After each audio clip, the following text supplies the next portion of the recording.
Oh, Assalamualaikum. Mas, dari kerajaan Singosari, Mas.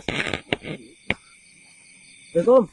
Waalaikumsalam warahmatullahi wabarakatuh. Assalamualaikum, Panglima Anabrang. Waalaikumsalam warahmatullahi wabarakatuh. Manusia, saya sudah mencari tentang asal-usul Pangeran Gasul dan siapa di balik yang memerintahkan Gasul untuk mencuri kitab di Singosari. Saya sudah mengetahui semuanya. Murid yang ada pada perguruan ini dari berbagai kalangan dan dari berbagai daerah. Perguruan ini bernama Lembut Pejagoan. Wah, berarti sudah pasti fix. Dengan guru besarnya yang bernama Sepoyo Mukti. Setelah saya tahu informasi itu, saya dan beberapa prajurit di bawah saya langsung bergegas untuk mencari perguruan itu. Namun, di seluruh Pulau Jawa ini sudah saya itari. Saya tidak menemukan perguruan Lembut Pejagoan. Kita kembali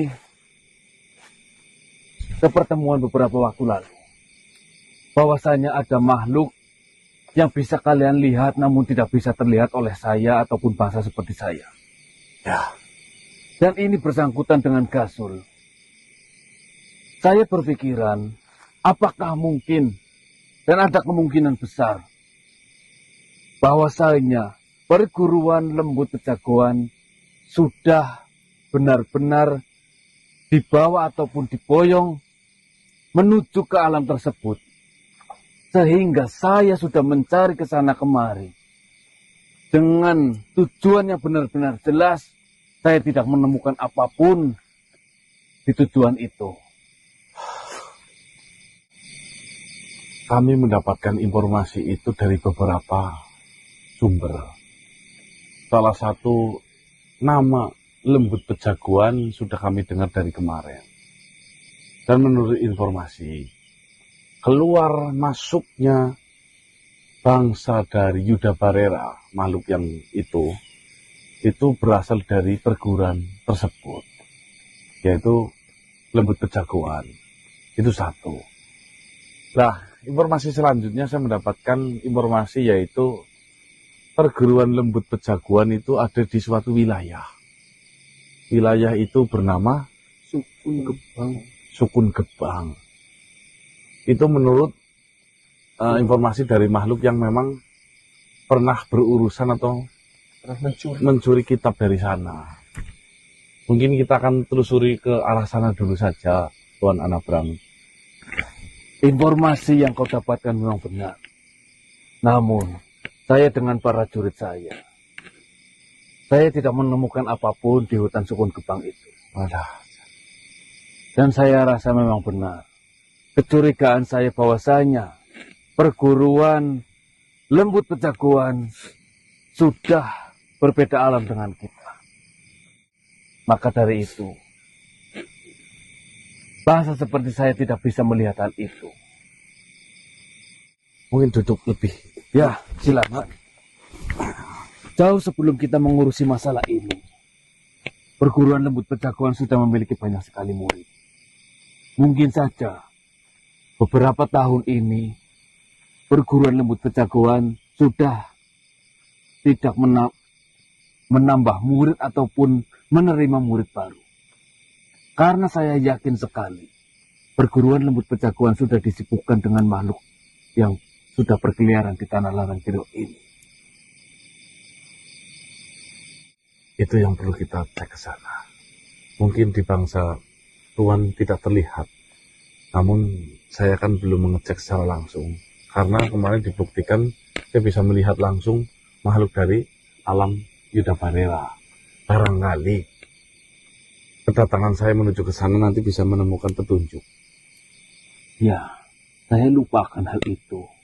Kalian bisa melihat secara langsung makhluk dari alam Yuda Parera itu. Dengan tanpa menggunakan apapun. Ataupun kalian bisa melihat dengan kasat mata. Dan anehnya, sudah 2 malam ini kami muter-muter tidak ketemu makhluk tersebut. Sama sekali. Sama sekali. Tidak ada jejak apapun. Tidak ada.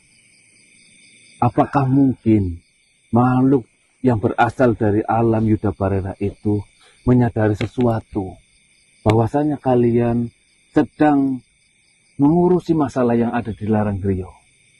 Ada kemungkinan mereka para makhluk yang berasal dari alam Yuda Parera takut akan tujuan mereka ketahuan oleh bangsa manusia seperti kalian. Itu berkemungkinan besar. Seperti ini saja, Panglima. Nanti Panglima tunjukkan kami di mana itu hutan Dukun Gebang. Nanti coba kami akan menelusur di sana. Kita akan cari tahu dan barangkali kita bisa menemukan petunjuk di sana. Ya, manusia. Oh iya, ada sesuatu hal yang tidak kalah penting dari informasi ini. Saya dititipi pesan oleh Tuan Raja Tunggul Ametung. Dia memohon sekali untuk bertemu dengan kalian. Ada sesuatu yang ingin dibahas oleh Tuan Raja Tunggul Ametung bersama kalian. Apakah kalian bersedia? Dengan senang hati. Alhamdulillah. Kapan kiranya kalian ada waktu untuk bertemu dengan Tuan Raja? Saya ikut dengan Tuan saja. Kami kapanpun siap. Baik, saya sampaikan kesiapan kalian terhadap Tuan Raja Tunggul Ametung terlebih dahulu. Nanti saya akan memberi kabar kepada kalian. Baik, Tuan. Terima kasih. Assalamualaikum warahmatullahi wabarakatuh. Waalaikumsalam warahmatullahi wabarakatuh.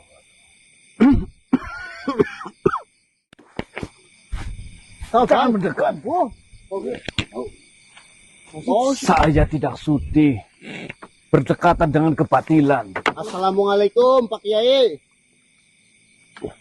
Saya tidak perlu menjawab. Salam wajib dijawab. Oh Kiai apaan? Salam wajib dijawab ketika yang memberi salam adalah seorang muslim yang baik. Kiai Kasduro, Pak. Bukan muslim yang membela dosa seperti kalian. Salam yang diucapkan oleh non muslim aja juga wajib dijawab. Ucapan salam itu cuma menjawab itu wajib. Bagaimana, Kasduro? Saya sudah tahu tentang kalian.